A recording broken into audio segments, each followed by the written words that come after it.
Hi students, RRB NDPC exam GK അനാലിസിസിലേക്ക് നമ്മൾ കടക്കുകയാണ്. ഞാൻ ഷിനോയ്. Welcome to IBFS.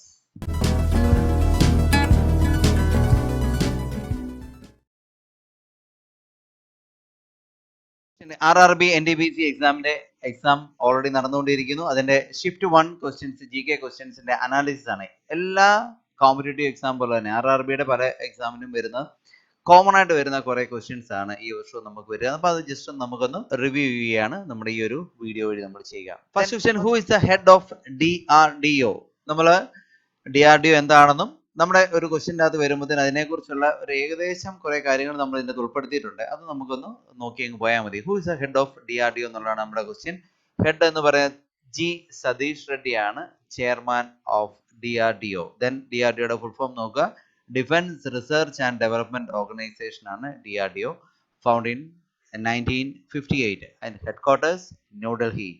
എന്താണ് DRDO ചെയ്യുക എന്ന് പറയുന്നത് ജസ്റ്റ് നോക്കിയാൽ അറിയാം. Develop different types of missiles, Agni, Prithvi, BrahMos etcetera, ഇങ്ങനെയുള്ള മിസൈൽസ് ഡെവലപ്പ് ചെയ്യുക, അല്ലെങ്കിൽ റിസർച്ചിന്റെ ഡിഫൻസ് റിലേറ്റഡ് ആയിട്ടുള്ള എല്ലാ റിസർച്ച് ഡെവലപ്മെന്റ് പ്രോഗ്രാംസ് നടത്തുന്നത് DRDO ആണ്.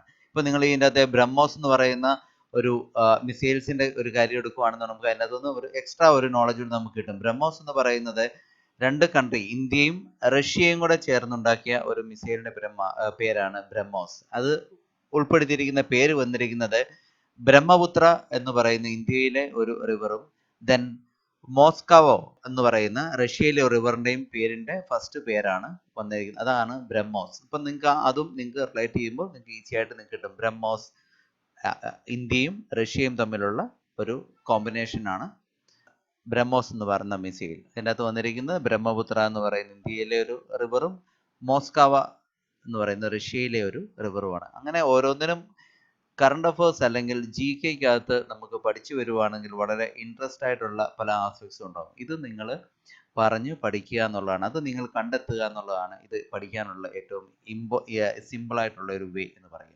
ഓക്കെ, നമുക്ക് നെക്സ്റ്റ് ക്വസ്റ്റ്യനിലേക്ക് പോകാം. Who is A viceroy when Bengal was divided? ഇതിനകത്ത് നമ്മൾ ബംഗാൾ വിഭജന സമയത്ത് ആരായിരുന്നു ഇന്ത്യയിലെ വൈസ്രോയി എന്നുള്ളതാണ് ചോദിക്കുന്നത്. ബംഗാൾ പാർട്ടീഷൻ നടന്ന വർഷം എന്ന് പറയുന്നത് 1905 ആണ്. 1905 പാർട്ടീഷൻ നടക്കുക. ബംഗാൾ ഇൻറ്റു പ്രൊവിൻസ് ഓഫ് ബംഗാളും പ്രൊവിൻസ് ഓഫ് ഈസ്റ്റ് ബംഗാൾ എന്ന് പറയും. ഈസ്റ്റ് ബംഗാൾ എന്ന് പറയുന്നത് ബംഗ്ലാദേശ് ആയിട്ട് മാറി. Then balance province of Bengal എന്ന് പറയുന്നത് വെസ്റ്റ് ബംഗാൾ ഇന്ത്യയുടെ പാർട്ടായിട്ടും മാറുകയാണ്. ആ സമയത്ത് വൈസ്രോയി എന്ന് പറയുന്നത് ലോർഡ് കേഴ്സൺ ആയിരുന്നു. ആ സമയത്ത് വൈസ്രോയി ലോർഡ് കേഴ്സന്റെ ഒരു പ്രത്യേകത എന്ന് പറയുന്നത് യങ്ങസ്റ്റ് വൈസ്രോയി ആയിട്ട് ഇന്ത്യയിൽ ഉണ്ടായിരുന്ന ആളായിരുന്നു Lord Kherson. Which is India's first national park? Next question ആണ്, ഇന്ത്യയിലെ നാഷണൽ പാർക്ക്. അപ്പൊ നമ്മൾ ഏകദേശം നാഷണൽ പാർക്കിനെ കുറിച്ചുള്ള ഒരു അവയർനെസ് നമുക്ക് ഉണ്ടാക്കിയിരിക്കണം. ദെൻ 1936 നിലവിൽ വന്ന ഹെയ്ലി നാഷണൽ പാർക്കാണ് ഇന്ത്യയുടെ ഫസ്റ്റ് നാഷണൽ പാർക്ക്. ഇപ്പോൾ അതറിയപ്പെടുന്നത് ജിം കോർബറ്റ് നാഷണൽ പാർക്ക് എന്നാണ്. ജിം കോർബറ്റ് നാഷണൽ പാർക്ക് എവിടെ ആയിരുന്നു? ഉത്തരാഖണ്ഡിലാണ് ജിം കോർബറ്റ് നാഷണൽ പാർക്ക്. ഇത് ഇമ്പോർട്ടൻ്റ് ആയിട്ടുള്ള കാര്യമാണ്. ഇത് ഇത്രയും നിങ്ങൾ പഠിച്ചിരിക്കുക. ഏത് എക്സാമിന് കോമൺ ആയിട്ട് ചോദിക്കുന്ന ഒരു ക്വസ്റ്റ്യൻ ആയിട്ട് തന്നെ നിങ്ങൾ എടുക്കണം കേട്ടോ. ഇത് ഫേമസ് ഫോർ ടൈഗർ റിസർവ് ആണ് ജിം കോർബറ്റ് നാഷണൽ പാർക്ക്. ഇനി ഉത്തരാഖണ്ഡിലുള്ള വേറെ നാഷണൽ പാർക്ക് ഉണ്ട്, അതിനെ കുറിച്ച് നമുക്കറിയാം. രാജാജി നാഷണൽ പാർക്ക് ഉണ്ട്, Valley of flowers national park, Nandadevi national park, Gangotri national park ഉണ്ട്, ഗോവിന്ദ് പശു വിഹാർ നാഷണൽ പാർക്ക്. ഇത്രയും നാഷണൽ പാർക്ക് എന്ന് പറയുന്നത് ഉത്തരാഖണ്ഡ് തന്നെയാണ്. അപ്പം അടുത്തൊരു അതുമായിട്ട് റിലേറ്റഡ് ആയിട്ടുള്ള ഒരു ക്വസ്റ്റ്യൻ എന്ന് പറയുന്നത് biggest national park in India. എന്താണ് ഇന്ത്യയിലെ biggest national park? Hemis national പാർക്കാണ് ബിഗ്ഗസ്റ്റ് നാഷണൽ പാർക്ക്. അത് ലഡാക്കിലാണ്. നേരത്തെ എവിടെയായിരുന്നു? ജമ്മു കാശ്മീർ ആയിരുന്നു. അത് യൂണിയൻ ടെറിട്ടറി ആയിട്ട് തിരിച്ചു കഴിഞ്ഞപ്പോഴത്തേനും ഇപ്പം ലഡാക്കിലായി ഹെമിസ് നാഷണൽ പാർക്ക്. അതുപോലെ തന്നെ അപ്പോൾ ജമ്മു കാശ്മീരിലെ നാഷണൽ പാർക്കിന്റെ പേര് എന്താണ്? സലീം അലി നാഷണൽ പാർക്കാണ് ജമ്മു കാശ്മീരിലെ നാഷണൽ പാർക്ക്. ഇത്രയും കാര്യങ്ങൾ നിങ്ങൾ ഓർത്തിരിക്കുക, നിർബന്ധമായിട്ട് ഓർത്തിരിക്കണം. കാരണം ഇത് വളരെ ഇമ്പോർട്ടൻ്റ് ആണ് ഈ ഒരു ക്വസ്റ്റ്യൻ. നമ്മുടെ ഈ ക്വസ്റ്റ്യൻ ഇന്ന് ഡിസ്കസ് ചെയ്യുന്നതെല്ലാം എക്സാമിന് കോമൺ ആയിട്ട് വരുന്ന ക്വസ്റ്റ്യൻസ് മാത്രമാണ് നമ്മൾ ഡിസ്കസ് ചെയ്യുന്നത്. Okay, then Surat is situated on the bank of which river? ഓരോ നദിയുടെ കരയിലും ഉള്ള നഗരങ്ങളെക്കുറിച്ചും സ്റ്റേറ്റിനെ കുറിച്ചും ഉള്ള ഒരു അറിവ് നിങ്ങൾക്ക് ഉണ്ടാക്കിയെടുക്കണം. സൂറത്ത് എന്ന് പറയുന്നത് തബി റിവറിനോട് ചേർന്ന് നിൽക്കുന്നതാണ് സൂറത്ത്. ഗുജറാത്തിലെ സൂറത്ത് എന്ന് പറയുന്നത് തബി റിവർ ആണ്. ദെൻ അതുപോലെ തന്നെ ഗുജറാത്ത് റിലേറ്റഡ് ആയിട്ടുള്ള അടുത്ത ഒരു സ്ഥലം എന്ന് പറയുന്നത് അഹമ്മദാബാദ് ആൻഡ് ഗാന്ധിനഗർ. ഇത് രണ്ടും സബർമതി റിവറിനോട് ചേർന്നാണ് നിൽക്കുന്നത്. അപ്പോൾ അഹമ്മദാബാദും ഗാന്ധിനഗറും സബർമതി റിവറിനോട് ചേർന്നാണ്. അപ്പൊ ഇനിയും ഇമ്പോർട്ടൻ്റ് ആയിട്ടുള്ള റിവറും അതിൻ്റെ റിലേറ്റ് ചെയ്തിരിക്കുന്ന ടൗൺ അല്ലെങ്കിൽ സ്റ്റേറ്റിനെ കുറിച്ച് നമുക്കൊന്ന് നോക്കാം. ഗോദാവരി റിവർ നാസിക്കുമായിട്ട് റിലേറ്റ് ചെയ്ത് നിൽക്കുന്നതാണ് ഗോദാവരി റിവർ. നിസാമാബാദ് ഗോദാവരി റിവറിന്റെ കരയിലുള്ളതാണ്. ഗോമതി റിവർ ലക്നോ ആയിട്ട് റിലേറ്റഡ് ആണ്. അടയാർ ചെന്നൈ സിറ്റി ആയിട്ട് ചേർന്ന് നിൽക്കുന്നതാണ്. വൃഷഭവതി ബാംഗ്ലൂർ റിലേറ്റഡ് ആയിട്ട് നിൽക്കുന്ന റിവറാണ്. ഹൂഗ്ലി റിവർ കൊൽക്കത്ത ചേർന്ന് നിൽക്കുന്നതാണ്. ഗംഗ പാട്നയും വാരണാസിയും ഗംഗ റിവറിനോട് ചേർന്നുള്ളതാണ്. സരയൂ റിവർ എന്ന് പറയുന്നത് അയോധ്യയായിട്ട് റിലേറ്റ് ചെയ്തിരിക്കുന്നതാണ്. ദെൻ യമുന എന്ന് പറയുന്നത് ആഗ്ര, നമ്മുടെ താജ്മഹല് ചുറ്റി വളഞ്ഞു പോകുന്ന റിവർ ഏതാണെന്ന് ചോദിക്കുമ്പോഴത്തേനും നമ്മൾ പറയേണ്ടത് യമുന റിവർ ആണ്. ഇത്രയും കാര്യങ്ങൾ നിങ്ങൾ നിർബന്ധമായിട്ടും നിങ്ങൾ പഠിച്ചിരിക്കുക. ദ നെക്സ്റ്റ് ക്വസ്റ്റ്യൻ നമുക്ക് നോക്കാം. When was the second battle of Panipat fort? Panipat യുദ്ധം നടന്ന ഏത് വർഷങ്ങളിലായിരുന്നു എന്നുള്ളതാണ്. അതിന്റെ സെക്കൻഡ് പാനിപ്പട്ട് യുദ്ധം ഏത് വർഷമായിരുന്നു എന്നുള്ളതാണ് നമ്മുടെ ക്വസ്റ്റ്യൻ വരുന്നത്. 3 പാനിപ്പട്ട് യുദ്ധം ഉണ്ടായിരുന്നു. ഫസ്റ്റ് എന്ന് പറയുന്നത് 1526 നടന്നതാണ്. അത് ബാബറും ഇബ്രാഹിം ലോധിയും കൊണ്ടുള്ളതായിരുന്നു. സെക്കൻഡ് എന്ന് പറയുന്നത് 1556 ഹുമയൂൺ അക്ബർ ഇവർ രണ്ടുപേരൂടെ നടത്തിയ യുദ്ധമായിരുന്നു. ദെൻ തേർഡ് വൺ 1761 മറാത്താൻ ദുരാനി എംപയേഴ്സും കൂടെ നടത്തിയ യുദ്ധമായിരുന്നു തേർഡ് പാനിപ്പട്ട് എന്ന് പറയുന്നത്. ഇതിനകത്ത് ജയിച്ചവരെന്ന് പറയാം, ഫസ്റ്റിൽ വിജയിച്ചത് ബാബർ ആയിരുന്നു, സെക്കൻഡിൽ അക്ബർ വന്നു, തേർഡിലായപ്പോഴത്തേനും മറാത്ത ജയിച്ചു കയറി വന്നു. ഈ 3 കാര്യങ്ങൾ നിങ്ങൾ പാനിപ്പട്ട് യുദ്ധത്തെ കുറിച്ച് ഏറ്റവും മിനിമം ആയിട്ടുള്ള കാര്യമാണ്. ഇത് നിങ്ങൾ ഓർത്തു വെക്കുക നിർബന്ധമായിട്ടും. ഇതിനടുത്തത് where was the commonwealth youth games held? ഇതാണ് നമ്മുടെ ക്വസ്റ്റ്യൻ പറയുക. ഇപ്പം ഒരു സ്പോർട്സ് ഇവന്റിനെ കുറിച്ചുള്ള ഒരു ക്വസ്റ്റ്യൻ എന്ന് പറയുന്നത് ഏത് GK ഒരു കോമ്പറ്റേറ്റീവ് എക്സാമിന്റെ ക്വസ്റ്റ്യനും മസ്റ്റ് ആയിട്ട് ഉണ്ടാവുന്നതാണ്. അപ്പൊ അതിനകത്ത് നമുക്ക് 2-3 കാര്യങ്ങൾ നമ്മൾ നോക്കുക പഠിക്കുമ്പം. കോമൺവെൽത്ത് എന്നാണ് ആ ഇവന്റ് നടക്കുന്നത്, ഇതിന് തൊട്ട് മുമ്പ് നടന്നത് അല്ലെങ്കിൽ ഇനി നടക്കാൻ പോകുന്ന, ഈ 2 കാര്യങ്ങൾ നമ്മൾ പഠിച്ചിരിക്കുക എന്നുള്ളതാണ്. കോമൺവെൽത്ത് യൂത്ത് ഗെയിംസ് എന്ന് പറയുന്നത് 2017 ബഹമാസിലാണ് ഇതിനു മുമ്പ് നടന്നത്. പിന്നീട് നടക്കേണ്ടത് 2021 ഈ വർഷമാണ് നടക്കേണ്ടത്. പക്ഷെ അത് ഈ കോവിഡ് സിറ്റുവേഷനിൽ അത് പോസ്റ്റ്പോൺ ചെയ്തിരിക്കുകയാണ്. 2023 നടക്കുന്നത് ട്രിനിഡാഡ് ആൻഡ് ടുബാഗോ എന്ന് പറയുന്ന കൺട്രിയിലായിരിക്കും നടക്കുക. ദെൻ കോമൺവെൽത്ത് ഗെയിംസ് നടക്കുക 2022 ഇനി നെക്സ്റ്റ് വരുന്നത് ബിർമിംഗ്ഹാം UK നടക്കുക. സമ്മർ ഒളിമ്പിക്സ് നടക്കുന്നത് 2020 നടക്കേണ്ടതായിരുന്നു, 2021 പോസ്റ്റ്പോൺ ചെയ്തിട്ടുണ്ട്. ടോക്കിയോ ജപ്പാനിലാണ് നടക്കുക. ദെൻ 2024 പാരീസ് നെക്സ്റ്റ് നടക്കുന്നത്. 2024 2028 ലോസ് ആഞ്ചലസ് ആണ്. ഇത്രയും ഓൾറെഡി ഫിക്സ്ഡ് ആണ്. അപ്പൊ അത് നിങ്ങൾ ഓർത്തു വെക്കുക. 2021 ടോക്കിയോയിൽ നടക്കുന്നു, 2024 പാരീസ്, 2028 ലോസ് ആഞ്ചലസ് നടക്കുന്നു. ദെൻ വിന്റർ ഒളിമ്പിക്സ് 2022 ബെയ്ജിങ്ങിലാണ്, 2026 മിലാൻ ഇറ്റലിയിലാണ് നടക്കുക. Then FIFA world cup football നടക്കുന്നത് 2018 ഇതിനു മുമ്പ് നടന്നത് റഷ്യയിലായിരുന്നു. ദെൻ 2022 ഖത്തറിൽ നടക്കാൻ പോകുന്നത് ഫിഫ വേൾഡ് കപ്പ് നടക്കാൻ പോകുന്നത് 2026 അതിനുശേഷം USA ആണ് അത് ഹോസ്റ്റ് ചെയ്യുക. USAയും കാനഡയും മെക്സിക്കോയും കൂടെയാണ് അത് ഹോസ്റ്റ് ചെയ്യുക.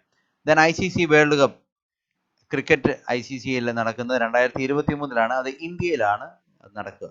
ഇത്രയും കാര്യങ്ങൾ ഗെയിംസ് ഇവന്റ്സിനെ കുറിച്ചാണ്. ഇത്രയും കാര്യങ്ങൾ ഇത് നിങ്ങൾ മസ്റ്റായിട്ടും നിങ്ങൾ പഠിച്ചു വെക്കുക എന്നുള്ളതാണ്.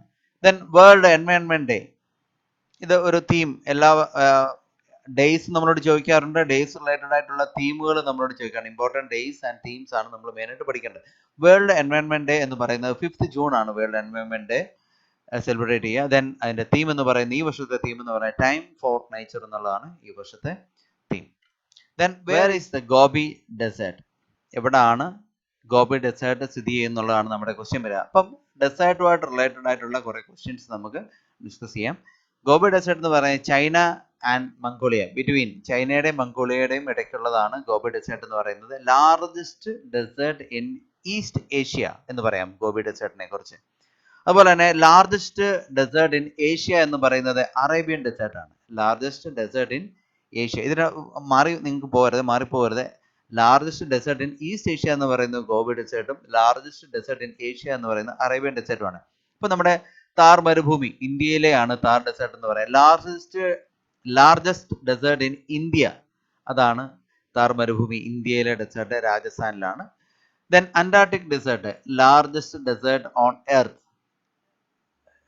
ലോകത്തിലെ തന്നെ ഏറ്റവും വലിയ ഡെസേർട്ട് എന്ന് പറയുന്നത് അന്റാർട്ടിക് ഡെസേർട്ട് ആണ്. അതുപോലെ തന്നെ ആർട്ടിക് ഡെസേർട്ട്, അത് സെക്കൻഡ് ലാർജസ്റ്റ് ആണ്. അത് എവിടെയാണെന്ന് ചോദിച്ചാൽ റഷ്യയുടെയും നോർവേയുടെയും ബിറ്റ്വീൻ റഷ്യ ആൻഡ് നോർവേയിലാണ് ആർട്ടിക് ഡെസേർട്ട് സ്ഥിതി ചെയ്യുക. ദെൻ അടുത്തത് last desert in Africa relate ചെയ്യുമ്പോഴത്തേനും ഏറ്റവും വലിയ ഡെസേർട്ട് എന്ന് പറയുന്നത് സഹാറ മരുഭൂമിയാണ്. Sahara largest desert in Africa, third largest എന്ന് പറയാം, വേൾഡിലെ മൂന്നാമത്തെ ഡെസേർട്ട് എന്ന് പറയാം. ദെൻ ലുഡ് ഡെസേർട്ട്, അത് ഹോട്ടസ്റ്റ് ഏറ്റവും ചൂട് കൂടിയ ഡെസേർട്ട് എന്ന് തന്നെ പറയാം. ലുഡ് ഡെസേർട്ട് 70.7 ഡിഗ്രി സെൽഷ്യസ് ആണ് അവിടുത്തെ ഹീറ്റ് എന്ന് പറയാം. അപ്പം ഇത്രയും കാര്യങ്ങൾ നിങ്ങൾ ഡെസേർട്ട് റിലേറ്റഡ് ആയിട്ട് നിങ്ങൾ പഠിച്ചു വെക്കുക എന്നുള്ളതാണ്. ഓക്കെ, ഏതെങ്കിലും ഒരു കോമ്പറ്റേറ്റീവ് എക്സാമിന് ഇതുമായിട്ട് റിലേറ്റഡ് ചെയ്ത ക്വസ്റ്റ്യൻസ് തന്നെ നമുക്ക് കോമൺ ആയിട്ട് ചോദിക്കാം. Which bank got merged with bank of Baroda in 2019? Financial related ആയിട്ടുള്ള ഒരു എക്സാമിന് ഒരു ക്വസ്റ്റ്യൻ ഉറപ്പായിട്ടും ഉണ്ടാവും. അത് റിലേറ്റ് ചെയ്യുമ്പോഴത്തേനും ഏറ്റവും ഇമ്പോർട്ടൻ്റ് ആയിട്ട് വരാൻ ചാൻസ് ഉള്ള ക്വസ്റ്റ്യനും ഈ NDPC ചോദിച്ച ഒരു ക്വസ്റ്റ്യനുമാണ്. Which bank got merged with bank of Baroda? Last 3 വർഷമായിട്ട് ബാങ്കുകളുടെ മെർജിങ് നടന്നുകൊണ്ടിരിക്കുകയാണ്. അതിനകത്ത് ഏറ്റവും പ്രധാനപ്പെട്ട 2-3 മെർജിങ്ങിനെ കുറിച്ച് തന്നെ നമുക്ക് പറയാം. ആൻസർ അതിനകത്ത് നമുക്ക് വരും. 2017 ഫസ്റ്റ് മെർജിങ് നടന്നത്. ഏപ്രിൽ 1 2017 ഏപ്രിൽ 1 ആണ് ഫസ്റ്റ് മെർജ് നടന്നത്. അതിൻ്റെ അകത്ത് മെർജ് ചെയ്തിരിക്കുന്നത് 5 SBI അസോസിയേറ്റ്സ് ബാങ്ക്സും ഭാരതീയ മഹിളാ ബാങ്ക് കൂടെ SBIയിലോട്ട് ലയിച്ചിട്ടുണ്ട്. ദെൻ 2019 ഏപ്രിൽ 1 ദേന ബാങ്കും വിജയ ബാങ്കും ബാങ്ക് ഓഫ് ബറോഡയിലേക്ക് മെർജ് ചെയ്തു. നമ്മുടെ ക്വസ്റ്റ്യൻ ആൻസർ അത് തന്നെയാണ്. ബാങ്ക് ഓഫ് ബറോഡയിലേക്ക് മെർജ് ചെയ്ത ദേന ബാങ്കും വിജയ ബാങ്കുമാണ് ബാങ്ക് ഓഫ് ബറോഡയിലേക്ക് മെർജ് ചെയ്തത്. ദെൻ ആ വർഷം തന്നെ IDBI industrial development bank of India declared as a private bank ആയിട്ട് ഡിക്ലെയർ ചെയ്തു. ദെൻ 2020 കഴിഞ്ഞ വർഷം ഏപ്രിൽ 1 10 പബ്ലിക് സെക്ടർ ബാങ്ക്സിനെ 4 പബ്ലിക് സെക്ടർ ബാങ്ക്സ് ആയിട്ട് മാറ്റി. അതായത് പല ബാങ്കുകളും മെർജ് ചെയ്തു. ആ മെർജ് ചെയ്തതിന്റെ കാര്യങ്ങളോട് നിങ്ങൾ അറിഞ്ഞിരിക്കുക. ഓറിയന്റൽ ബാങ്ക് ഓഫ് കൊമേഴ്സും യുണൈറ്റഡ് ബാങ്ക് ഓഫ് ഇന്ത്യയും പഞ്ചാബ് നാഷണൽ ബാങ്കിലേക്ക് മെർജ് ചെയ്തു. ഓറിയന്റൽ ബാങ്ക് ഓഫ് കൊമേഴ്സും യുണൈറ്റഡ് ബാങ്ക് ഓഫ് ഇന്ത്യയും പഞ്ചാബ് നാഷണൽ ബാങ്കിലേക്ക് മെർജ് ചെയ്തു. ദെൻ സിൻഡിക്കേറ്റ് ബാങ്ക് കാനറ ബാങ്കിലേക്ക് മെർജ് ചെയ്തു. Andhra bank and corporation bank എന്ന് പറയുന്നത് യൂണിയൻ ബാങ്ക് ഓഫ് ഇന്ത്യയിലേക്ക് മെർജ് ചെയ്തു. ദെൻ അലഹാബാദ് ബാങ്ക് ഇന്ത്യൻ ബാങ്കിലേക്ക് മെർജ് ചെയ്തു. അങ്ങനെ ടോട്ടൽ 10 ബാങ്കുകൾ 4 ബാങ്കായിട്ട് ചുരുങ്ങുകയായി. അപ്പോൾ ഈ വർഷമാണ് അതിൻ്റെ വർക്കുകൾ നടന്നത്. 2021 മാർച്ചോടുകൂടി ഇത് കംപ്ലീറ്റ് ആവും. ഈ ഒരു വർക്ക് കംപ്ലീറ്റ് ആകുന്നത് ഈ 2021 മാർച്ചോടുകൂടിയാണ്. അപ്പോൾ ഇത്രയും കാര്യങ്ങൾ നിങ്ങൾ ബാങ്ക് റിലേറ്റഡ് ആയിട്ടുള്ള കാര്യങ്ങളാണ് നിങ്ങൾ പഠിച്ചു വെക്കുക. Then who has one US Open 2020 men? അപ്പോൾ ഇതിനകത്ത് റിലേറ്റ് ചെയ്തിരിക്കുന്നത് US ഓപ്പണിനായിട്ട് പറയുമ്പോഴത്തേനും അതിനകത്ത് കോർട്ടിന്റെ പ്രത്യേകത ഉൾപ്പെടെ നമുക്ക് പറയണം. ടെന്നീസിലെ 4 ഗെയിമാണ് മെയിൻ ആയിട്ടുള്ളത്. ഒന്ന് French open, US open, Australian open ആണ്, വിംബിൾഡൺ. ഇതിനകത്ത് ഫ്രഞ്ച് ഓപ്പൺ എന്ന് പറയുന്നത് ക്ലേ ഗ്രൗണ്ട് ആണ്. ദെൻ US ഓപ്പൺ എന്ന് പറയുന്നത് ഹാർഡ് ഗ്രൗണ്ട് ആണ് വരുന്നത്. ഓസ്ട്രേലിയൻ ഓപ്പണും ഹാർഡ് ഗ്രൗണ്ട് ആണ്. വിംബിൾഡൺ എന്ന് പറയുന്നത് മാത്രം ഗ്രാസ് കോർട്ടാണ് വരിക. French open clay court, US open hard, ഓസ്ട്രേലിയനും ഹാർഡ്, വിംബിൾഡൺ ഗ്രാസ് കോർട്ട്. ഇത് മുഴുവൻ ഇമ്പോർട്ടൻ്റ്. നിങ്ങൾ ഒരു പ്രാവശ്യം ഒന്ന് നിങ്ങളൊന്ന് പഠിച്ചു വെച്ചാൽ മതി. ഇതുമായിട്ട് റിലേറ്റഡ് ആയിട്ടുള്ള ടെന്നീസുമായിട്ട് റിലേറ്റഡ് ആയിട്ടുള്ള ക്വസ്റ്റ്യൻസ് ആയിരിക്കും ഇതൊക്കെ ആയിരിക്കും. ഫസ്റ്റ് നടക്കുന്നത് ഓർഡറിലാണ് വരുന്നത്. ഫ്രഞ്ച് ഓപ്പണിൽ ഈ വർഷത്തെ ജേതാക്കൾ എന്ന് റാഫേൽ നദാലും ഇഗ സ്വേതക്കുമാണ്. അത് മെയിലും വുമണുമായിട്ട് വന്നിരിക്കുന്നത്. ദെൻ US ഓപ്പണിൽ വന്നിരിക്കുന്നത് Dominic Thiem and Naomi Osaka. Woman സെക്ഷനിൽ വന്നിരിക്കുന്ന നവോമി ഒസാക്കയാണ്. ഓസ്ട്രേലിയൻ ഓപ്പണിൽ വന്നിരിക്കുന്നത് നൊവാക് ജോക്കോവിക് മെൻസിലും സോഫിയ കെനിൻ വുമൺസിലും ആണ് വന്നിരിക്കുന്നത്. വിംബിൾഡൺസിന്റെ ഈ വർഷത്തെ ഗെയിം ക്യാൻസൽ ചെയ്തിരിക്കുകയാണ്. കോവിഡ് സിറ്റുവേഷനിൽ വന്നപ്പം ക്യാൻസൽ ചെയ്തിരിക്കുന്നു. ഇപ്പോൾ ഈ കാര്യങ്ങൾ മൂന്നാണ്. നമ്മുടെ ക്വസ്റ്റ്യൻ്റെ ആൻസർ എന്ന് പറഞ്ഞാൽ US ഓപ്പൺ ആയിരുന്നു. അതിൻ്റെ ഡൊമിനിക് തീമും നവോമി ഒസാക്കയുമാണ് ആൻസർ വരിക. Then what is a unit of distance? Science related ആയിട്ടുള്ള ക്വസ്റ്റ്യൻസിൻ്റെ അത് വരുമ്പം ഉള്ള ഒരു ക്വസ്റ്റ്യൻ. അപ്പം സ്റ്റാൻഡേർഡ് യൂണിറ്റ്സിനെ കുറിച്ച് നിങ്ങൾ ഒന്ന് അറിഞ്ഞിരിക്കുക എന്നുള്ളതാണ് ഏറ്റവും മെയിൻ ആയിട്ടുള്ള കാര്യം. ഡിസ്റ്റൻസിന്റെ യൂണിറ്റ്സ് അളക്കുന്നത് മീറ്ററിലാണ്. Then mass kilogram, temperature kelvin, time സെക്കൻഡ്സിലാണ്. ലൂമിനസ് ഇന്റൻസിറ്റി എന്ന് പറയുന്നത് കാൻഡില. ദെൻ ഇലക്ട്രിക്കൽ കറണ്ട് എന്ന് പറയുന്നത് ആംപിയറിലാണ്. എമൗണ്ട് ഓഫ് സസ്റ്റെയിൻസ് എന്ന് പറയുന്നത് മോളിലാണ്. ഇത്രയാണ് സ്റ്റാൻഡേർഡ് യൂണിറ്റ്സ് ആയിട്ട് നമുക്ക് വരിക. Distance metre, mass kilogram, temperature kelvin, time second, luminous intensity എന്ന് പറയുന്നത് candela, electrical current ampere, amount of substance mole. നിങ്ങൾ മുഴുവൻ പഠിച്ചു വെക്കുക. Who is the current chief justice of India? അടുത്ത ഒരു സെക്ഷനിലേക്ക് വരുവാണ്. കറണ്ട് അഫയേഴ്സുമായിട്ട് റിലേറ്റഡ് ആയിട്ടുള്ള ഒരു questions. Who is the current chief justice of India എന്ന് പറയുന്ന ക്വസ്റ്റ്യൻ ആണ് വരുന്നത്. ഈ വർഷം ഇപ്പോഴത്തെ കറണ്ട് ചീഫ് ജസ്റ്റിസ് എന്ന് പറയുന്നത് ശരദ് അരവിന്ദ് ബോബ്ഡെ ആണ്. 47th chief justice of India ആണ് ശരദ് അരവിന്ദ് ബോബ്ഡെ. ഇതിന് തൊട്ട് മുമ്പിൽ 46ാമതായിരുന്ന രഞ്ജൻ ഗൊഗോയ് ആയിരുന്നു. 46 വരുന്നത് Ranjan Gogoi. First chief justice of India, ഇന്ത്യയുടെ ഫസ്റ്റ് ചീഫ് ജസ്റ്റിസ് എന്ന് പറയുന്നത് കാനിയ, HJ കാനിയ ആയിരുന്നു first chief justice of India. അപ്പം ഇന്ത്യയിലെ ഒരു സുപ്രീം കോടതിയിലുള്ള ജഡ്ജിമാരുടെ എണ്ണം എന്ന് പറയുന്നത് നമ്മളോട് ചോദിക്കുന്നതാണ്. 34 ടോട്ടൽ ജഡ്ജസ് എന്ന് പറയുന്നത് 34 ആണ്. അതിനകത്ത് ജഡ്ജസ് 33 ജഡ്ജസും ഒരു ചീഫ് ജസ്റ്റിസും ആണ്. അങ്ങനെയാണ് 34 വരിക. നമ്മുടെ കോൺസ്റ്റിറ്റ്യൂഷനിൽ സുപ്രീം കോടതിയെ കുറിച്ച് പറഞ്ഞിരിക്കുന്നത് പാർട്ട് 5 ആർട്ടിക്കിൾ 124 to 147 സുപ്രീം കോടതിയെ കുറിച്ച് ഉള്ള ഡിസ്കഷൻ ഉള്ളത്. ദെൻ സാലറി, സുപ്രീം കോടതിയിലെ ചീഫ് ജസ്റ്റിസിന്റെ സാലറി എന്ന് പറയുന്നത് 2.80 lakhs പെർ മന്ത് ആണ് വരുന്നത്. ദെൻ സുപ്രീം കോടതി ജഡ്ജസിന്റെയും ഹൈക്കോടതി ചീഫ് ജസ്റ്റിസിന്റെയും സാലറി എന്ന് പറയുന്നത് 2.50 ആണ്. അപ്പം ഇത്തരം കാര്യങ്ങളാണ് കോമൺ ആയിട്ട് ചീഫ് ജസ്റ്റിസ് റിലേറ്റഡ് ആയിട്ട് ചോദിക്കാൻ സാധിക്കുന്ന ക്വസ്റ്റ്യൻസ് എന്ന് പറയുന്നത്. What is the density of earth? Density of earth എന്ന് പറയുന്നത് അതും ഈ വർഷത്തെ NTPCയിൽ ഉണ്ടായിരുന്ന ക്വസ്റ്റ്യൻ ആണ്. 5.51 gram per centimeter cube ആണ് വരുന്നത്. ഡെൻസിറ്റി ഓഫ് മൂൺ എന്ന് പറയുന്നത് 3.34 gram per centimeter cube ആണ് വരുന്നത്. അപ്പോൾ ഈ കാര്യങ്ങൾ നിങ്ങൾ ജസ്റ്റ് ഒന്ന് ഓർത്തിരിക്കുക. ഓക്കെ, നമ്മുടെ നെക്സ്റ്റ് ക്വസ്റ്റ്യൻ എന്ന് പറയുന്നത് where is Saddle Peak or Saddle Hill located? ഒരു ലൊക്കേഷനെ കുറിച്ച് അല്ലെങ്കിൽ ഒരു പ്ലേസിനെ കുറിച്ചുള്ള ഒരു ക്വസ്റ്റ്യൻ നമ്മളോട് ഏത് സ്ഥലമാണ്, ഇന്ത്യയിലാണോ അല്ലെങ്കിൽ വിദേശത്താണോ എന്നുള്ളൊരു ക്വസ്റ്റ്യൻ നമ്മളോട് ചോദിക്കാം. അപ്പം നമ്മുടെ ക്വസ്റ്റ്യൻ എന്ന് പറയുന്നത്, ഈ വർഷത്തെ ക്വസ്റ്റ്യൻ എന്ന് പറയുന്നത് where is Saddle Peak or Saddle Hill located എന്നുള്ളതാണ് ക്വസ്റ്റ്യൻ. ഓപ്ഷൻ കാണുമ്പോൾ നമ്മൾ കൺഫ്യൂഷൻ ആയിട്ടിരിക്കും. അപ്പം ആൻസർ എന്ന് പറയുന്നത് ആൻഡമാൻ നിക്കോബാർ ഐലൻഡിലെ പോർട്ട് ബ്ലെയർ ആണ് നമ്മുടെ ആൻസർ എന്ന് പറയുന്നത്. Andaman Nicobar ഐലൻഡിലാണ് saddle പീക്കും saddle ഹില്ലും locate ചെയ്തിരിക്കുന്നത്. അപ്പം ആൻഡമാൻ നിക്കോബാർ ഐലൻഡ് റിലേറ്റഡ് ആയിട്ടുള്ള നാഷണൽ പാർക്സിനെ കുറിച്ച് നമ്മളൊന്ന് അറിഞ്ഞിരിക്കാം.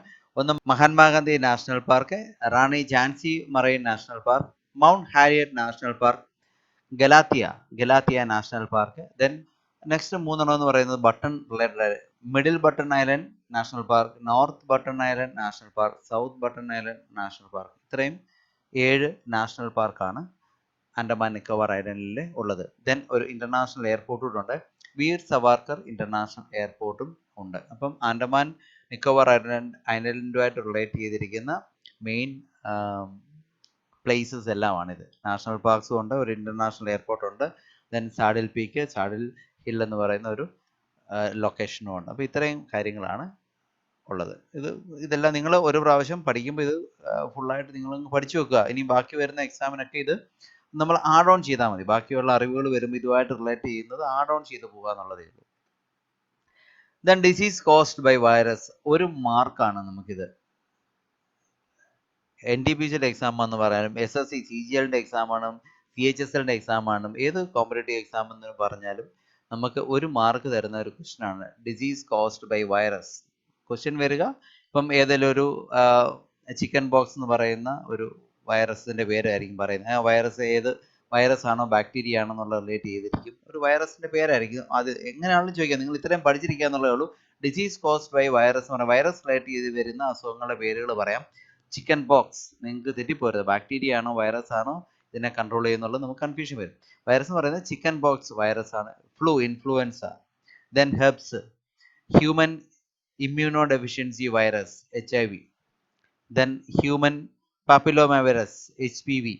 ഇൻഫെക്ഷ്യസ് മോണോക്ലോസിസ് വൈറസ് റിലേറ്റഡ് ആണ്. Mumps, measles, rubella virus related ആണ്. പോളിയോ. ഇത്രയും കാര്യങ്ങൾ വൈറസ് റിലേറ്റഡ് ആയിട്ട് വരുന്ന അസുഖങ്ങളാണ്. ദെൻ ബാക്ടീരിയ എന്ന് പറയുന്നത് cholera, leprosy, TB, plague, syphilis, anthrax. ഇതെല്ലാം ബാക്ടീരിയ റിലേറ്റഡ് ആണ്. നമ്മൾ ക്വസ്റ്റ്യൻ പേപ്പറിൽ നമ്മുടെ ഓപ്ഷൻ വന്നു കഴിയുമ്പോൾ നമുക്ക് കൺഫ്യൂഷൻ ആവും. അത് വരാതിരിക്കാൻ വേണ്ടി നിങ്ങൾ ഇത് പഠിച്ചു തന്നെ ഇരിക്കുക എന്നുള്ളതാണ്. ഓക്കെ, നേരത്തെ നമ്മുടെ ഒരു സെക്ഷനിൽ ഉണ്ടായിരുന്നു, അതൊന്നുകൂടെ പറയാം. What is a unit of measurement of amount of substance? Mole ആണ് ആൻസർ വരിക. Then what is the brain of computer? Computer related ആയിട്ടും ടെക്നോളജി റിലേറ്റഡ് ആയിട്ടുള്ള ക്വസ്റ്റ്യൻ വരുമ്പോൾ കോമൺ ആയിട്ട് വരുന്ന ക്വസ്റ്റ്യൻ ആണ് the brain of the computer. എല്ലാവർക്കും അറിയാം CPU ആണ്, സെൻട്രൽ പ്രോസസ്സിംഗ് യൂണിറ്റ് ആണ് ബ്രെയിൻ ഓഫ് ദ കമ്പ്യൂട്ടർ എന്ന് പറയുന്നത്. അതിൻ്റെ തന്നെ ഇൻപുട്ട് ഡിവൈസ് ഉണ്ട്, ഔട്ട്പുട്ട് ഡിവൈസ് ഉണ്ട്. പക്ഷേ ഇതുമായിട്ട് റിലേറ്റ് ചെയ്യുന്ന അടുത്തൊരു ക്വസ്റ്റ്യൻ ഉണ്ട്, ഇച്ചിരി ഇമ്പോർട്ടൻ്റ് ആയിട്ട് വരുന്ന 5 മേജർ ഓപ്പറേറ്റിംഗ് കമ്പ്യൂട്ടറിൻ്റെ ഓപ്പറേറ്റിംഗ് സിസ്റ്റത്തെ കുറിച്ചുള്ള ഒരു ക്വസ്റ്റ്യൻസ് വരാനുള്ള ഒരു ചാൻസ് ഉണ്ട്. അപ്പോൾ നിങ്ങൾ ഓർത്തിരിക്കുക, 5 ഓപ്പറേറ്റിംഗ് സിസ്റ്റംസ് ആണ് മെയിനായിട്ടുള്ളത്. ഒന്ന് വിൻഡോസ് ഉണ്ട്, മാക്കിൻ്റെ ഓപ്പറേറ്റിംഗ് സിസ്റ്റംസ് ഉണ്ട്, ലിനക്സ് ഉണ്ട്, ആൻഡ്രോയിഡ്, ആപ്പിൾസിൻ്റെ iOS ഉണ്ട്, ഓപ്പറേറ്റിംഗ് സിസ്റ്റം ഉണ്ട്. ഇത്രയും മേജറായിട്ടുള്ള ഓപ്പറേറ്റിംഗ് സിസ്റ്റം എന്ന് പറയുന്നത് ഈ 5 Windows, Mac, Linux, Android and Apple. ഇത്രയും ഓപ്പറേറ്റിംഗ് സിസ്റ്റംസ് ഉണ്ട്. സ്ലോഗൻ റിലേറ്റ് ചെയ്തിട്ടുള്ള ഒരു ക്വസ്റ്റ്യൻ ആണ് അടുത്ത് വരിക. ദെൻ അത് independence is my birth right or swaraj മേരാ ജന്മസിദ്ധ അധികാർ. ഇത് ആരാണ് ഈ സ്ലോഗൻ പറഞ്ഞിട്ടുള്ളത് എന്നുള്ളതാണ്. ആരുടെയാണ് ഈ സ്ലോഗൻ എന്നുള്ളതാണ് നമ്മുടെ ക്വസ്റ്റ്യൻ വരുന്നത്. ബാലഗംഗാധര തിലകാണ് ഈ ഒരു സ്ലോഗന്റെ ഉപജ്ഞാതാവ് എന്ന് പറയാം, ബാലഗംഗാധര തിലക്. അതോടൊപ്പം തന്നെ മെയിൻ ആയിട്ടുള്ള ഇമ്പോർട്ടൻ്റ് ആയിട്ടുള്ള സ്ലോഗൻ ആരാണ് എഴുതിയിരിക്കുന്നത് എന്നുള്ളത് നമുക്കറിയാം. ജവഹർലാൽ നെഹ്റുവിന്റെ ആരാം ഹരാം ഹേ പൂർണ്ണ സ്വരാജ്. ഇത് രണ്ടും ജവഹർലാൽ നെഹ്റുവിന്റെയാണ്. ആരാം ഹരാം ഹേ Purna Swaraj. Then do or die മഹാത്മാഗാന്ധിയുടെയാണ്. ഖറോ യാ മരോ മഹാത്മാഗാന്ധിയുടെ സ്ലോഗനാണ്. ദില്ലി ചലോ ആൻഡ് ജയ് ഹിന്ദ് സുഭാഷ് ചന്ദ്രബോസിന്റെ മെയിൻ ആയിട്ടുള്ള ഒരു സ്ലോഗനാണ്. ജയ് ജവാൻ ജയ് കിസാൻ എന്ന് പറയുന്നത് ലാൽ ബഹദൂർ ശാസ്ത്രി, ഇന്ത്യയുടെ 2ാമത്തെ പ്രൈം മിനിസ്റ്റർ ആയിരുന്ന ലാൽ ബഹദൂർ ശാസ്ത്രിയുടെ സ്ലോഗനാണ് ജയ് ജവാൻ ജയ് കിസാൻ. അത് ഇന്ത്യ പാകിസ്ഥാൻ വാറിനോട് റിലേറ്റ് ചെയ്തിട്ടുള്ള ഒരു സ്ലോഗൻ ആയിരുന്നു. അതുപോലെ തന്നെ അടൽ ബിഹാരി വാജ്പേയി അതിനെ ഒന്നുകൂടി ഒന്ന് പരിഷ്കരിച്ച് ജയ് ജവാൻ ജയ് കിസാൻ ജയ് വിഗ്യാൻ ഇങ്ങനെ ഒരു സ്ലോഗനൂടെ ഉണ്ടാക്കിയിട്ടുണ്ട്. അപ്പം ഇത്രയും കാര്യങ്ങൾ സ്ലോഗൻ റിലേറ്റ് ചെയ്തിട്ടുള്ള ഒരു ക്വസ്റ്റ്യൻ ആണ്. അപ്പം ഇന്ത്യയുടെ ഭരണാധികാരികളുടെ പേരുകൾക്ക് അവർ തന്നെ ഭരണാധികാരികൾ തന്നിരിക്കുന്ന സ്ലോഗൻസ് ആയിട്ട് തന്നെ മാത്രം നമുക്ക് ഇതെടുക്കാം. ആരാം ഹരാം ഹേ പൂർണ്ണ സ്വരാജ് എന്ന് പറയുന്നത് Jawaharlal Nehru, do or dye Mahatma Gandhi, Delhi ചലോ ജയ് ഹിന്ദ് സുഭാഷ് ചന്ദ്രബോസ്, ജയ് ജവാൻ ജയ് കിസാൻ ലാൽ ബഹദൂർ ശാസ്ത്രി, ജയ് ജവാൻ ജയ് കിസാൻ ജയ് വിഗ്യാൻ അടൽ ബിഹാരി വാജ്പേയി, സ്വരാജ് മേര ജന്മസിദ്ധ അധികാർ ബാൽ ഗംഗാധര തിലക്. ഇതാണ് സ്ലോഗൻ റിലേറ്റഡ് ആയിട്ടുള്ള ക്വസ്റ്റ്യനും ആൻസറും. Then when was Chandrayaan 2 was launched? Technology related ആയിട്ടുള്ള ഒരു question. when was Chandrayaan 2? Answer എന്ന് പറയുന്നത് 22nd ജൂലൈ 2019 ആൻസർ. അത് ലോഞ്ച് ചെയ്തത് സതീഷ് ധവാൻ സ്പേസ് സെന്റർ, ശ്രീഹരിക്കോട്ടയിലെ സതീഷ് ധവാൻ സ്പേസ് സെന്ററിൽ നിന്നാണ് ലോഞ്ച് ചെയ്തത്. ചന്ദ്രയാൻ 2 എന്ന് പറയുന്നത് 3 പാർട്ടായിട്ടായിരുന്നു. Orbiter, lander, rover. ലാൻഡറിന്റെ പേര് വിക്രം എന്നായിരുന്നു, റോവറിന്റെ പേര് പ്രാഗ്യാൻ എന്നായിരുന്നു. ഇതിനകത്ത് ഓർബിറ്റർ സക്സസ്ഫുൾ ആയിരുന്നു, ലാൻഡർ എന്ന് പറയുന്നത് ക്രാഷ് ലാൻഡ് ചെയ്തു. അങ്ങനെ ഈ ഒരു 100% ആയിട്ട് ഇത് ചന്ദ്രയാൻ 2 എന്ന് പറയുന്നത് സക്സസ്ഫുൾ ആയില്ല. ലാൻഡർ വിക്രം എന്ന് പറയുന്ന അത് ക്രാഷ് ലാൻഡ് ചെയ്തു. ദെൻ ഓർബിറ്റർ ഇപ്പോഴും വർക്ക് ചെയ്തുകൊണ്ട് തന്നെ ഇരിക്കുകയാണ്. അപ്പം then Indian space research organisation ISRO കുറിച്ച് നമ്മളൊന്ന് അറിഞ്ഞിരിക്കുക. Then founder Vikram Sarabhai, found ചെയ്തിരിക്കുന്നത് 1969 ഓഗസ്റ്റ് 15 വിക്രം സാരാഭായ് എന്ന് പറയുന്ന father of Indian space research എന്ന് പറയുന്ന വ്യക്തി എന്ന് പറയുന്നത് വിക്രം സാരാഭായ് തന്നെയാണ്. Director K. Sivan, headquarters Bangalore. ഇത്രയും കാര്യങ്ങൾ നിങ്ങൾ ഇതുമായിട്ട് റിലേറ്റ് ചെയ്ത് പഠിച്ചിരിക്കുക. ഇതിനടുത്ത് election commission operates under which article എന്നുള്ളതാണ് അടുത്ത question. Election commission operates under which article. അപ്പം നമ്മൾ ഇന്ത്യൻ കോൺസ്റ്റിറ്റ്യൂഷനെ റിലേറ്റ് ചെയ്തിട്ടുള്ള ഒരു ക്വസ്റ്റ്യൻ ആണ് വരിക. ഇന്ത്യൻ ഇലക്ഷൻ കമ്മീഷൻ ഏത് ആർട്ടിക്കിളുമായിട്ട് റിലേറ്റ് ചെയ്താണ് വർക്ക് ചെയ്യുന്നുള്ളതാണ്. അപ്പം ചീഫ് ഇലക്ഷൻ കമ്മീഷണറിനെ കുറിച്ച് നമ്മളെന്ന് പറയുക സുനിൽ അറോറയാണ്. ഇപ്പോഴത്തെ ചീഫ് ഇലക്ഷൻ കമ്മീഷൻ എന്ന് പറയുന്നത് Sunil Arora. Second election commission എന്ന് പറയുന്നത് രാജീവ് കുമാർ ആൻഡ് സുശീൽ ചന്ദ്ര. ഇത് നിങ്ങൾ ഇലക്ഷൻ കമ്മീഷനെ കുറിച്ച് പറയുമ്പോൾ ഈ കാര്യങ്ങൾ നിങ്ങൾ പഠിച്ചു വെക്കുക. Chief election Sunil Arora, second election commissioner Rajiv കുമാറും സുശീൽ ചന്ദ്രയാണ്. നമ്മുടെ ആൻസർ എന്ന് പറയുന്നത് ഇന്ത്യൻ കോൺസ്റ്റിറ്റ്യൂഷനിലെ പാർട്ട് 15 ആർട്ടിക്കിൾ 324 to 329 ആണ് ഇലക്ഷൻ കമ്മീഷനെ കുറിച്ച് പ്രതിപാദിക്കുന്ന ആർട്ടിക്കിൾ എന്ന് പറയുന്നത്. ദെൻ ഏറ്റവും ഇമ്പോർട്ടൻ്റ് ആയിട്ടുള്ള ആർട്ടിക്കിൾസിനെ കുറിച്ച് പറയാം. പാർട്ട് 1 ആർട്ടിക്കിൾ 1 to 4 യൂണിയൻ ടെറിട്ടറിയെ കുറിച്ചുള്ളതാണ്. പാർട്ട് 2 എന്ന് പറയുന്നത് 5 to 11 സിറ്റിസൺഷിപ്പിനെ കുറിച്ചുള്ളതാണ്. Part 3 12 to 35 fundamental rights, 4 35 to 51 directive principles of state പോളിസിയാണ്. ദെൻ 4A അമെൻമെന്റ്സ് ഉണ്ടായിരുന്നു. 51A fundamental duties. ദെൻ 5 എന്ന് പറയുന്നത് 52 to 151 സെൻട്രൽ ഗവൺമെന്റിന്റെ ഡ്യൂട്ടീസിനെ കുറിച്ച് പറയുന്നതാണ്. ഇത്രയുമാണ് മെയിൻ ആയിട്ടുള്ള ആർട്ടിക്കിൾസ് എന്ന് പറയുക. ദെൻ 52 52 to 62 എന്ന് പറയുന്നത് പ്രസിഡന്റിനെ റിലേറ്റ് ചെയ്തിട്ടുള്ള ആർട്ടിക്കിളാണ്. 63 to 69 എന്ന് പറയുന്നത് വൈസ് പ്രസിഡന്റ്. 76 പ്രതിപാദിക്കുന്നത് അറ്റോർണി ജനറൽ ഓഫ് ഇന്ത്യയെ കുറിച്ചാണ്. 79 to 88 എന്ന് പറയുന്നത് പാർലമെന്റിനെ കുറിച്ചാണ്. 124 to 147 സുപ്രീം കോർട്ടിനെ കുറിച്ചാണ്. 148 to 151 CAG comptroller and auditor general of ഇന്ത്യയെ കുറിച്ച് പ്രതിപാദിക്കുന്ന ആർട്ടിക്കിൾ എന്ന് പറയുന്നത് 148 to 151 ആണ്. ദെൻ 308 to 323 എന്ന് പറയുന്നത് UPSC യെ കുറിച്ച് പ്രതിപാദിക്കുന്ന ആർട്ടിക്കിൾസ് ആണ്. ഇത്രയും വളരെ ഇമ്പോർട്ടൻ്റ് ആയിട്ടുള്ള നമ്മുടെ ഇന്ത്യൻ കോൺസ്റ്റിറ്റ്യൂഷനെ കുറിച്ചുള്ള ആർട്ടിക്കിൾസിന്റെ ഏറ്റവും ഇമ്പോർട്ടൻ്റ് ആയിട്ടുള്ള കുറേ കാര്യങ്ങൾ മാത്രമാണ്. ഇത് ഇത്രയും നിങ്ങൾ നിർബന്ധമായിട്ട് നിങ്ങൾ പഠിച്ചു വെക്കേണ്ട കാര്യങ്ങളാണ്. ഇതിന്റെ അമെൻമെന്റ്സിനെയും കാര്യങ്ങളെ കുറിച്ചുള്ള വേറെ കുറേയേറെ കാര്യങ്ങളുണ്ട്. എന്നാലും ഏറ്റവും ബേസിക് നോളജ് എന്ന് പറയുന്നത് ഇത്രയും കാര്യങ്ങളാണ്.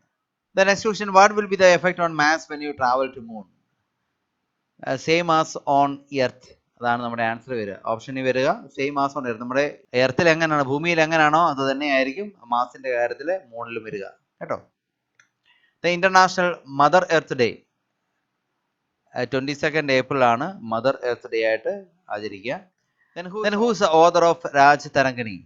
ഇത് നമ്മൾ മെയിനായിട്ട് ഡിസ്കസ് ചെയ്യുന്നത് ഓതേഴ്സും ബുക്സ് ആൻഡ് ഓതേഴ്സിനെയാണ്. ഏറ്റവും മെയിൻ ആയിട്ടുള്ള ബുക്സ് ആൻഡ് ഓതേഴ്സിനെ കുറിച്ചുള്ള ഒരു ചെറിയൊരു ഡിസ്ക്രിപ്ഷൻ ആണ് വരുന്നത്. ഒരു 6 പേരുടെ കാര്യമാണ് പറയുന്നത്. Author of Raj Tarangini Kalhana, author of Indica Megasthenes, author of Panchatantra Vishnu Sharma, author of Surya Siddhanta Aryabhata, author of Arthashastra Chanakya, author of Charaka Samhita Agnivesh. ഇത്രയും. Next question, if your weight on earth is 60 kilogram, what will be your weight on moon? ഭൂമിയിൽ 60 kilogram wait ഉള്ള ഒരാൾ മൂണിൽ ചെല്ലുമ്പോൾ എത്ര kilogram ആയിട്ട് wait ഉണ്ടാവും എന്നുള്ളതാണ് നമ്മുടെ ക്വസ്റ്റ്യൻ വരിക. അതായത് 1/6 എന്നുള്ളതാണ് നമ്മുടെ ആൻസർ എന്ന് പറയുന്നത്. ഭൂമിയിലുള്ള വെയിറ്റിന്റെ 1/6 മാത്രമേ മൂണിൽ കാണുകയുള്ളൂ. അത് 60 kilogram വെയിറ്റ് ഉള്ള ഒരാൾക്ക് 10 kilogram വെയിറ്റ് മാത്രമേ മൂണിൽ ചെല്ലുമ്പോൾ കാണത്തുള്ളൂ. The moon surface gravity is about 1/6 as powerful or about 1.6 meters per second. The moon's surface gravity is weaker because it is far less massive than Earth. A body's surface gravity is proportional to its mass. ഇതാണ് reason. Okay, national park. Next question, where is Mukurthi national park? തമിഴ്നാടാണ് നമ്മുടെ answer വരിക. Tamil Nadu relate ചെയ്തിരിക്കുന്ന ബാക്കി national പാർക്സിനെ കുറിച്ച് പറയാം. Guindy national park, Gulf of Mannar marine national park, Indira Gandhi Annamalai national park, Mudumalai national park, മുകുർദി national park. ഇത്രയും national parks Tamil Nadu relate ചെയ്തിട്ടുള്ള നാഷണൽ പാർക്സുകളാണ്. ഇത് നിങ്ങൾ ഓരോ സ്റ്റേറ്റ് വൈസ് ഉള്ള നാഷണൽ പാർക്സിനെ കുറിച്ച് നിങ്ങൾ പഠിച്ചിരിക്കുക. നമ്മൾ ഇമ്പോർട്ടൻ്റ് ആയിട്ടുള്ളൊരു ഒരു മാർക്കാണ് നമുക്ക് തരുന്നത് കേട്ടോ. World women's day. World women's day celebrated on 5th March. World women's day celebrated on 5th March ആണ്. ദെൻ നാഷണൽ വുമൻസ് ഡേ എന്നാണ് നമ്മൾ അറിഞ്ഞിരിക്കണം. അത് 13th February ആണ്. അതുപോലെ തന്നെ national girl child day 24th January ആണ്. International girl child day 11th October ആണ്. International rural women's day 15th October ആണ്. International day for violence against woman എന്ന് പറയുന്നത് 25th November ആണ്. ഇതെല്ലാം വുമൺ ഗേൾ റിലേറ്റ് ചെയ്തിട്ടുള്ള ഡേയ്സ് ആണ്, ഇമ്പോർട്ടൻ്റ് ആണ്. എൻവയോൺമെന്റ് റിലേറ്റഡ് ആയിട്ടുള്ളതും വുമൻസ് റിലേറ്റഡ് ആയിട്ടുള്ളതും വളരെ ഇമ്പോർട്ടൻ്റ് ആണ്. പഠിച്ചു വെച്ചാൽ നമുക്ക് ഒരു മാർക്ക് കിട്ടും. When is ozone day observed? ഈ വർഷത്തെ NTPCയുടെ എക്സാമിന് 3 ഡേ റിലേറ്റ് ചെയ്ത് 3 ക്വസ്റ്റ്യൻ ആണ് ചോദിച്ചിരിക്കുന്നത്. ഒന്ന് തീം ചോദിച്ചിട്ടുണ്ട്, ബാക്കി 2 ഡേ തന്നെ ചോദിച്ചിട്ടുണ്ട്. അപ്പോൾ ഇത് നിങ്ങൾ ഇമ്പോർട്ടൻ്റ് ആയിട്ട് തന്നെ നിങ്ങൾ കണ്ട് പഠിക്കുക എന്നുള്ളതാണ്. When is ozone day observed? September 16th ആണ് ഓസോൺ ഡേ ആയിട്ട് സെലിബ്രേറ്റ് ചെയ്യുക. സെപ്റ്റംബറിൽ മാത്രമുള്ള ഡേയ്സിനെ കുറിച്ച് നമുക്കൊന്ന് ഡിസ്കസ് ചെയ്യാം. September 1 to 7 എന്ന് പറയുന്നത് വീക്ക്, നാഷണൽ ന്യൂട്രീഷൻ വീക്ക് ആയിട്ട് ആചരിക്കുകയായിരുന്നു. September 1 to 7. Then 5th September national teachers day. അതോടൊപ്പം തന്നെ ഇന്റർനാഷണൽ ഡേ ഓഫ് ചാരിറ്റിയും 5th September ആണ്. ദെൻ 8th September എന്ന് പറയുന്നത് ഇന്റർനാഷണൽ ലിറ്ററസി ഡേ ആണ്. 10th September world suicide prevention day. 14th world first aid day. അതോടൊപ്പം തന്നെ ഹിന്ദി ദിവസമായിട്ടും ആചരിക്കുന്നുണ്ട് 14th September. 15th September national engineers day. അതോടൊപ്പം തന്നെ ഇന്റർനാഷണൽ ഡേ ഓഫ് ഡെമോക്രസി എന്ന് പറയുന്നത് 15th September തന്നെയാണ്. 21st September international day of peace UN observe ചെയ്തിരിക്കുന്നു. അതോടൊപ്പം തന്നെ വേൾഡ് അൾഷിമേഴ്സ് ഡേ എന്ന് പറയുന്നത് 21st September തന്നെയാണ്. 27 സെപ്റ്റംബർ എന്ന് പറയുന്നത് world tourism day, world rabies day ആയിട്ട് സെലിബ്രേറ്റ് ചെയ്യുന്നത് 28 സെപ്റ്റംബർ ആണ്. അപ്പോൾ ഇത്രയും കാര്യങ്ങൾ സെപ്റ്റംബർ മാത്രമാണ് കേട്ടോ, നിങ്ങൾ ഓർത്തിരിക്കുക. Then when was CPCB established? എന്താണ് CPCB എന്നുള്ളതാണ്. സെൻട്രൽ പൊല്യൂഷൻ കൺട്രോൾ ബോർഡാണ് CPCB. ഫൗണ്ട് ചെയ്തിരിക്കുന്നത് 1974 സെപ്റ്റംബർ 22 ഇത് ഫൗണ്ട് ചെയ്തിരിക്കുന്നത്. Then headquarters New Delhi. CPCB എന്ന് പറയുന്നത് ministry of environment, forest and climate ചേഞ്ചിന്റെ അണ്ടറിലാണ് work ചെയ്യുക. ഇത്രയും കാര്യങ്ങൾ നിങ്ങൾ CPCBയെ കുറിച്ച് ഓർത്തിരിക്കുക. ഇപ്പം ക്ലൈമറ്റ് ചേഞ്ചിന്റെ കാര്യങ്ങളും ഒക്കെ വരുന്നത് കൊണ്ടാണ് ഇത് ഇമ്പോർട്ടൻ്റ് ആയിട്ട് വരിക. Who received Jnanpith award 2019? അതാണ് നമ്മുടെ ക്വസ്റ്റ്യൻ വരുന്നത്. 2019 ജ്ഞാനപീഠം അവാർഡ് ആർക്കായിരുന്നു എന്നുള്ളതാണ്. അക്കിത്തം അച്യുതൻ നമ്പൂതിരിക്കായിരുന്നു 2019 ജ്ഞാനപീഠം 55ാമത് ജ്ഞാനപീഠം അവാർഡ് കിട്ടിയത് അക്കിത്തം അച്യുതൻ നമ്പൂതിരിക്കായിരുന്നു. 54ാമത് കിട്ടിയത് 2018 വിന്നർ എന്ന് പറയുന്നത് അമിതാഭ് ഘോഷിനായിരുന്നു. അമിതാഭ് ഘോഷ്. ജ്ഞാനപീഠം അവാർഡിനെ കുറിച്ച് പറയുന്നത് ഔട്ട്സ്റ്റാൻഡിംഗ് ലിറ്ററേച്ചർ റിലേറ്റ് ചെയ്തിരിക്കുന്ന ഏറ്റവും വലിയ അവാർഡാണ്. ഔട്ട്സ്റ്റാൻഡിംഗ് കോൺട്രിബ്യൂഷൻ ടുവേർഡ്സ് ലിറ്ററേച്ചറിന് കിട്ടിയിരിക്കുന്ന അവാർഡാണ് ജ്ഞാനപീഠ അവാർഡ് എന്ന് പറയുന്നത്. ഔട്ട് ഓഫ് 22 ലാംഗ്വേജുകളാണ് അത്, അതായത് ഇന്ത്യൻ കോൺസ്റ്റിറ്റ്യൂഷനിലെ 8th ഷെഡ്യൂളിൽ മെൻഷൻ ചെയ്തിരിക്കുന്ന 22 ഒഫീഷ്യൽ ലാംഗ്വേജിന്റെ അകത്തുനിന്ന് തിരഞ്ഞെടുക്കുന്ന ഒരു ആൾക്കായിരിക്കും ജ്ഞാനപീഠം അവാർഡ് കിട്ടുക. അത് 1961 എസ്റ്റാബ്ലിഷ് ചെയ്തിരിക്കുന്നത്. ഫസ്റ്റ് വിന്നർ എന്ന് പറയുന്നത് മലയാളിയായ G ശങ്കരക്കുറുപ്പ് ആയിരുന്നു.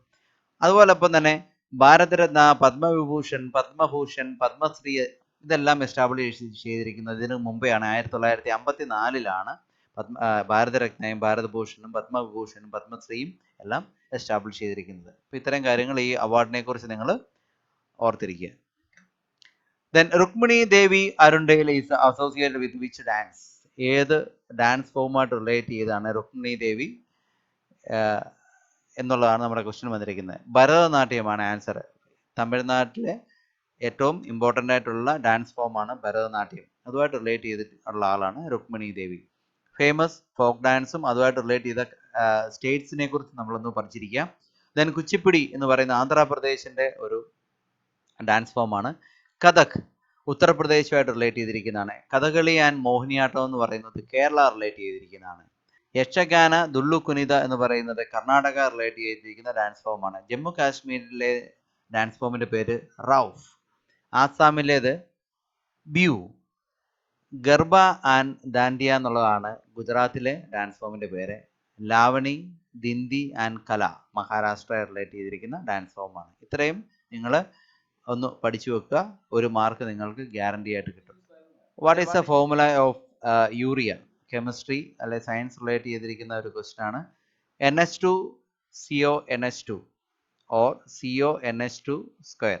ദെൻ യൂറിയയുടെ കെമിക്കൽ നെയിം നമ്മളൊന്ന് ഓർത്തിരിക്കുക, carbamide.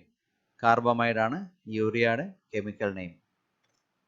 What is the rank of India in the global hunger index? ഇന്ത്യയായിട്ട് റിലേറ്റ് ചെയ്തിരിക്കുന്ന അല്ലെങ്കിൽ ഇന്റർനാഷണൽ ലെവലിലുള്ള കുറേയേറെ ഇൻഡെക്സുകളുണ്ട്. ഓരോ കൺട്രീസിനെയും നമ്മൾ മെൻഷൻ ചെയ്യാൻ വേണ്ടിയും അവരുടെ ഏത് ലെവലിലാണ് ഓരോ കൺട്രീസും വർക്ക് ചെയ്യുന്നത് എന്നുള്ളതും ഒന്ന് കാണിക്കാൻ വേണ്ടി, അല്ലെങ്കിൽ മറ്റുള്ളവർ വേറൊരു രാജ്യമായിട്ട് വേറെ കൺട്രിയായിട്ട് കമ്പയർ ചെയ്യുമ്പം ഇന്ത്യ അല്ലെങ്കിൽ ബാക്കിയുള്ള കൺട്രീസ് ഏത് ലെവലിൽ നിൽക്കുന്നു എന്നറിയാൻ വേണ്ടിയാണ് ഇൻഡെക്സ് യൂസ് ചെയ്യുക. അപ്പം ഇന്ത്യയുടെ റാങ്ക് ഗ്ലോബൽ ഹങ്കർ ഇൻഡെക്സിൽ ഇന്ത്യയുടെ റാങ്ക് എന്ന് പറയുന്നത് 94th ആണ്. കറപ്ഷൻ പെർസെപ്ഷൻ ഇൻഡെക്സിലെ ഇന്ത്യയുടെ റാങ്ക് എന്ന് പറയുന്നത് 80 ആണ്. ഹ്യൂമൻ ക്യാപിറ്റൽ ഇൻഡെക്സ് 116 ആണ് ഇന്ത്യയുടെ റാങ്ക്. ഗ്ലോബൽ ഇന്നോവേഷൻ ഇൻഡെക്സിൽ 48 ആണ് ഇന്ത്യയുടെ rank. Global childhood index 113. Global gender gap report 112. Economic freedom index 105. Which state has the longest sea shore? ഇന്ത്യയിലെ സമുദ്ര തീരം ഏറ്റവും കൂടുതലുള്ള സ്റ്റേറ്റ് ഏതെന്നുള്ളതാണ് നമ്മുടെ ചോദ്യം. ലോങ്സ്റ്റ് കോസ്റ്റ് ലൈൻ എന്ന് പറയുന്നത് ഗുജറാത്തിലാണ്. 1600 കിലോമീറ്റർ കോസ്റ്റ് ലൈൻ ഉണ്ട് ഗുജറാത്തിൽ മാത്രം, 1600 കിലോമീറ്റർ. അതുപോലെ തന്നെ സെക്കൻഡ് ലോങ്സ്റ്റ് കോസ്റ്റ് ലൈൻ എന്ന് പറയുന്നത് ആന്ധ്രാപ്രദേശ്, 974 കിലോമീറ്റേഴ്സ് ആണ്. ഏറ്റവും ഷോർട്ട് കോസ്റ്റ് ലൈൻ എന്ന് പറയുന്നത് ഗോവയാണ്, 160 കിലോമീറ്റേഴ്സ് ആണ്. പക്ഷേ ഏറ്റവും കൂടുതൽ കോസ്റ്റ് ലൈൻ കൊണ്ട് ഏറ്റവും കൂടുതൽ ഫണ്ട് അല്ലെങ്കിൽ എക്കണോമിക് ഗ്രോത്ത് ഉണ്ടായിരിക്കുന്ന ഒരു സ്റ്റേറ്റ് എന്ന് പറയുന്നത് ഗോവ തന്നെയാണ്. ഗോവ എന്ന് പറയുന്ന സ്റ്റേറ്റിലെ റവന്യൂ ഏറ്റവും കൂടുതൽ കൺട്രോൾ ചെയ്യുന്നത് അവരുടെ കോസ്റ്റ് ലൈനും അവിടുത്തെ ടൂറിസ്റ്റുകളുമാണ്. 160 കിലോമീറ്റേഴ്സ് മാത്രമേ ഉള്ളൂ ഗോവയിൽ. India has A cost line of 7,516.6 kilometres. അതിനകത്ത് 5422 എന്ന് പറയുന്നത് മെയിൻലാൻഡ് കോസ്റ്റ് ലൈനും 1197 കിലോമീറ്റർ എന്ന് പറയുന്നത് Indian island cost ലൈനുമാണ്. Indian coast line എന്ന് പറയുന്നത് 9 സ്റ്റേറ്റ്സിൽ റിലേറ്റ് ചെയ്ത് കിടക്കുന്നു. അത് Gujarat, Maharashtra, Goa, Karnataka, Kerala, Tamil Nadu, Andhra Pradesh, Odisha and west Bengal. 9 സ്റ്റേറ്റിലെ cost line ഉണ്ട്. 2 union ടെറിട്ടറീസിലുണ്ട്, Daman Diu and Puducherry. Okay, അടുത്ത ക്വസ്റ്റ്യൻ എന്ന് പറയുന്നത് sericulture is related to which cultivation എന്നുള്ളതാണ്. അഗ്രികൾച്ചർ റിലേറ്റ് ചെയ്തിട്ടുള്ള ഒരു സുവോളജി, ബോട്ടണി, ഓരോ സെക്ഷൻ വൈസ് നമുക്ക് ഓരോ ക്വസ്റ്റ്യൻസ് നമ്മൾ എക്സ്പെക്ട് ചെയ്യാം. അപ്പോൾ ഇത് നമ്മുടെ ബോട്ടണി റിലേറ്റ് ചെയ്തിട്ടുള്ള ഒരു ക്വസ്റ്റ്യൻ ആണ്. Sericulture is related to which cultivation എന്നുള്ളതാണ് നമ്മുടെ ചോദ്യം. ആൻസർ എന്ന് പറയുന്നത് സിൽക്ക് ഫാമിങ്ങിനാണ് സെറികൾച്ചർ റിലേറ്റ് ചെയ്തിരിക്കുന്നത്. Silk farming. ബാക്കി ഓരോന്നിനെ കുറിച്ച് നമ്മൾ നമുക്ക് പഠിച്ചിരിക്കാം. ഹോർട്ടിക്കൾച്ചർ എന്ന് പറയുന്നത് ഫ്രൂട്ട്സ് ആൻഡ് വെജിറ്റബിൾസിനെ കുറിച്ചുള്ള ഒരു ശാഖയാണ് ഹോർട്ടിക്കൾച്ചർ എന്ന് പറഞ്ഞാൽ. ഹണി കൾട്ടിവേഷൻ റിലേറ്റ് ചെയ്തിരിക്കുന്ന ആണ് അപ്പിക്കൾച്ചർ എന്ന് പറയുന്നത്. അപ്പിക്കൾച്ചർ എന്ന് പറയുന്നത് ഹണി കൾട്ടിവേഷൻ ആണ്. Horticulture fruits and vegetables, then honey cultivation, apiculture, then revolutions ആണ്. ഏറ്റവും ഇമ്പോർട്ടൻ്റ് ആയിട്ടുള്ള റെവല്യൂഷൻസിനെ കുറിച്ച് നിങ്ങൾ ഒന്ന് ഓർത്തിരിക്കുക. ഗോൾഡൻ റെവല്യൂഷൻ എന്ന് പറയുന്നത് ഹോർട്ടിക്കൾച്ചർ പ്ലസ് ഹണി, അതായത് ഹണിയും ഫ്രൂട്ട്സും വെജിറ്റബിൾസും കൂടെ ഉള്ള ഒരു റെവല്യൂഷൻ. സഫ്രോൺ എന്ന് പറയുന്നത് സോളാർ റെവല്യൂഷൻ എന്ന് പറയുന്നത്. സഫ്രോൺ. ഗ്രീൻ റെവല്യൂഷൻ എന്ന് പറയുന്നത് അഗ്രികൾച്ചർ റിലേറ്റ് ചെയ്തിരിക്കുന്ന റെവല്യൂഷനാണ് ഗ്രീൻ റെവല്യൂഷൻ. എവർഗ്രീൻ റെവല്യൂഷൻ എന്ന് പറയുന്നത് ഓവറോൾ അഗ്രികൾച്ചർ റിലേറ്റ് ചെയ്തിരിക്കുന്നതാണ് എവർഗ്രീൻ റെവല്യൂഷൻ എന്ന് പറയുന്നത്. ദെൻ ബ്രൗൺ റെവല്യൂഷൻ റിലേറ്റ് ചെയ്തിരിക്കുന്നത് leather and cocoa, brown revolution എന്ന് പറയുന്നത്. ദെൻ ബ്രൗൺ റെവല്യൂഷൻ എന്ന് പറയുന്നത് പൊട്ടറ്റോ റിലേറ്റ് ചെയ്തിരിക്കുന്ന കൾട്ടിവേഷനെയാണ്. ദെൻ റെഡ് റെവല്യൂഷൻ എന്ന് പറയുന്നത് മീറ്റ് പ്ലസ് ടൊമാറ്റോ, ഇത് രണ്ടും മീറ്റും ടൊമാറ്റോയും വരുന്നത് റെഡ് റെവല്യൂഷൻ ആണ്. യെല്ലോ റെവല്യൂഷൻ എന്ന് പറയുന്നത് ഓയിലാണ്. ഇനി കളർ ബേസ്ഡ് ആയിട്ടുള്ള നിങ്ങളിപ്പോൾ നോക്കാം, റെഡ് കണ്ടു, യെല്ലോ, ദെൻ ബ്ലാക്ക് പെട്രോളിയം ആണ്. ബ്ലൂ എന്ന് പറയുന്നത് ഫിഷ് റെവല്യൂഷൻ ആണ്. Then grey fertiliser. Silver revolution എന്ന് പറയുന്നത് എഗ്ഗും പോൾട്രിയും റിലേറ്റ് ചെയ്തിരിക്കുന്നതാണ് സിൽവർ എന്ന് പറയുന്നത്. സിൽവർ ഫൈബർ എന്ന് പറയുന്നത് കോട്ടൺ ആണ്. ഗോൾഡൻ ഫൈബർ എന്ന് പറയുന്നത് ജൂട്ടാണ്. Pink onion plus prawn plus pharmaceuticals, ഇത് മൂന്നോടെ ചേർന്നതാണ് പിങ്ക് റെവല്യൂഷൻസ് എന്ന് പറയുന്നത്. ദെൻ വൈറ്റ് റെവല്യൂഷൻ എല്ലാവർക്കും അറിയാം, മിൽക്ക്. ഇത്രയാണ് റെവല്യൂഷൻ റിലേറ്റ് ചെയ്തിട്ടുള്ള അല്ലെങ്കിൽ അഗ്രികൾച്ചർ എല്ലാ ഏരിയയിലുള്ള റെവല്യൂഷൻസിനെ കുറിച്ച് ഡിസ്കസ് ചെയ്യുന്നുണ്ട്. 1 മാർക്ക് ഗ്യാരണ്ടി കിട്ടുന്ന ഒരു സെക്ഷനാണിത്. Whose CM of Himachal Pradesh? Chief minister. Himachal പ്രദേശിലെ ചീഫ് മിനിസ്റ്റർ ആരാന്നുള്ളതാണ് ചോദിക്കുന്നത്. ഇപ്പോഴത്തെ ചീഫ് മിനിസ്റ്റർ എന്ന് പറയുന്നത് ജയ്റാം താക്കൂർ ആണ് ഇപ്പോഴത്തെ ചീഫ് മിനിസ്റ്റർ. ഗവർണർ ബന്ദാരു ദത്രയാണ് ഇപ്പോഴത്തെ ഗവർണർ. ഓക്കെ, ഇത്രയും കാര്യങ്ങളായിരുന്നു ഈ വർഷത്തെ ഇപ്പോൾ ഏറ്റവും ലേറ്റസ്റ്റ് ആയിട്ട് വന്ന NTPC എക്സാമിന്റെ GK റിലേറ്റഡ് ആയിട്ട് വന്ന ക്വസ്റ്റ്യൻസ്. ഇത്രയും നിങ്ങൾ ഇമ്പോർട്ടൻ്റ് ആയിട്ട് പഠിച്ചിരിക്കും. ഇത് ഏത് കോമ്പറ്റേറ്റീവ് എക്സാമിന് നിങ്ങൾക്ക് ഉപകാരപ്പെടും എന്നുള്ളത് 100% നമുക്ക് ഉറപ്പായിട്ടുള്ളതാണ്. അപ്പം നിങ്ങൾ ഒരു പഴയ ഒരു 4-5 വർഷത്തെ ക്വസ്റ്റ്യൻ പേപ്പർ എടുത്ത് നിങ്ങൾ ഡിസ്കസ് ചെയ്ത് കഴിയുമ്പോൾ ഏത് കോമ്പറ്റേറ്റീവ് എക്സാമിന് എടുത്ത് കഴിയുമ്പോൾ അറിയാം ഇതുമായിട്ട് റിലേറ്റ് ചെയ്തിരിക്കുന്ന കുറേ ക്വസ്റ്റ്യൻസ് മസ്റ്റായിട്ട് ഉണ്ടാവും. അപ്പോൾ കറണ്ട് അഫേഴ്സിൻ്റെ അത് മാത്രമായിരിക്കും ചെറിയ ചെറിയ വേരിയേഷൻസ് ഉണ്ടാവുക. അപ്പോൾ ഇത്രയും കാര്യങ്ങളാണ് ഈ ഒരു സെക്ഷനിലുള്ളത്. നമ്മുടെ ഇൻസ്റ്റിറ്റ്യൂട്ടിനെ കുറിച്ച് പറയാം. IBFS, institute of banking and finance studies, നമ്മളെ കോമ്പറ്റേറ്റീവ് എക്സാം ട്രെയിനിങ് സെൻ്റർ ആണ്. നിങ്ങൾ പുതിയ പുതിയ അറിവുകൾ നിങ്ങൾക്ക് നേടാൻ ആഗ്രഹിക്കുന്നുണ്ടെങ്കിൽ നിങ്ങളുടെ ഈ ചാനൽ നിങ്ങൾ സബ്സ്ക്രൈബ് ചെയ്യുക. അതോടൊപ്പം തന്നെ നോട്ടിഫിക്കേഷൻസ്, ഏറ്റവും പുതിയ ബാങ്ക് റിലേറ്റഡ് അല്ലെങ്കിൽ കോമ്പറ്റേറ്റീവ് എക്സാം റിലേറ്റഡ് ആയിട്ടുള്ള നോട്ടിഫിക്കേഷൻസും കറണ്ട് അഫേഴ്സും സെക്ഷൻസും നമ്മൾ ഈ ഒരു ചാനലിൽ കൂടി നമ്മൾ പ്രൊവൈഡ് ചെയ്യുന്നതായിരിക്കും. അപ്പം അതോടൊപ്പം തന്നെ ഇനിയും ആർക്കെങ്കിലും ഫർദർ സ്റ്റഡീസ് കോമ്പറ്റേറ്റീവ് എക്സാമിന് പഠിക്കണമെന്ന് ആഗ്രഹം ഉണ്ടെങ്കിൽ പോലും നിങ്ങൾ വിളിക്കാൻ മടിക്കേണ്ട. 9847036443. Thank you.